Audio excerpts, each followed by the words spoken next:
Hi hello ಎಲ್ಲರಿಗೂ ನಮಸ್ಕಾರ. ಇವತ್ತು ನಾನು ಸಿಂಪಲ್ಲಾಗಿ ಹೈದರಾಬಾದಿ ಚಿಕನನ್ನು ಮನೇಲೇ ಹೇಗೆ ಮಾಡ್ಬೋದು ಅಂತ ತೋರಿಸ್ತಾ ಇದ್ದೀನಿ. ಮೊದಲನೇದಾಗಿ ಒಂದು ಪಾತ್ರೆಗೆ 1 ಚಮಚ ಜೀರಿಗೆ, 1 ಚಮಚ ಧನಿಯಾ ಬೀಜ, 2 ಬ್ಯಾಡಗಿ ಮೆಣಸಿನಕಾಯನ್ನು ಲೋ ಫ್ಲೇಮಲ್ಲಿಟ್ಟು ಚೆನ್ನಾಗಿ ಫ್ರೈ ಮಾಡ್ತಾ ಇದ್ದೀನಿ. ಅದಾದಮೇಲೆ ಮಿಕ್ಸಿ ಪಾತ್ರೆಗೆ ಸ್ವಲ್ಪ ಈರುಳ್ಳಿ ಹಾಗೆ ನೀರನ್ನು ಸೇರಿಸಿ ರುಬ್ಬಿ ಪೇಸ್ಟ್ ಮಾಡಿ ಇಟ್ಕೊಂಡಿದ್ದೀನಿ. ಇನ್ನೊಂದು ಪಾತ್ರೆಗೆ 7 ರಿಂದ 8 ಟೇಬಲ್ ಸ್ಪೂನ್ ಎಣ್ಣೆಯನ್ನು ಹಾಕಿ 5 ರಿಂದ 6 ಈರುಳ್ಳಿಯನ್ನು ಈ ಥರ ಉದ್ದಕ್ಕೆ ಕಟ್ ಮಾಡಿ ಚೆನ್ನಾಗಿ ಫ್ರೈ ಮಾಡ್ಕೊತಾ ಇದ್ದೀನಿ. ಹಾಗೆ ನಾನೊಂದು ಅರ್ಧ ಕೆಜಿ ಚಿಕನ್ನ ತಗೊಂಡಿದ್ದೀನಿ. ಅದಕ್ಕೆ ಸ್ವಲ್ಪ ಮೊಸರು, ಶುಂಠಿ ಬೆಳ್ಳುಳ್ಳಿ ಪೇಸ್ಟು ಹಾಗೆ ನಾನು ಫ್ರೈ ಮಾಡಿಟ್ಟಿರುವಂತಹ ಈರುಳ್ಳಿಯನ್ನು ಸೇರಿಸಿ ಚೆನ್ನಾಗಿ ಮಿಕ್ಸ್ ಮಾಡಿ ಕಲಸಿಟ್ಕೊಂಡಿದ್ದೀನಿ.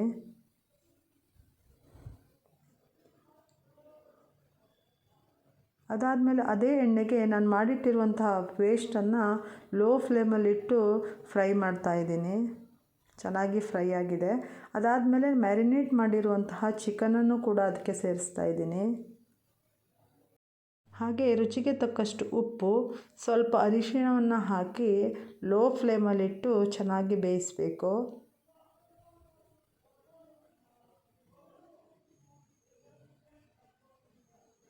ನೋಡಿ, ಇವಾಗ ಚಿಕನ್ ಚೆನ್ನಾಗಿ ಬೆಂದಿದೆ.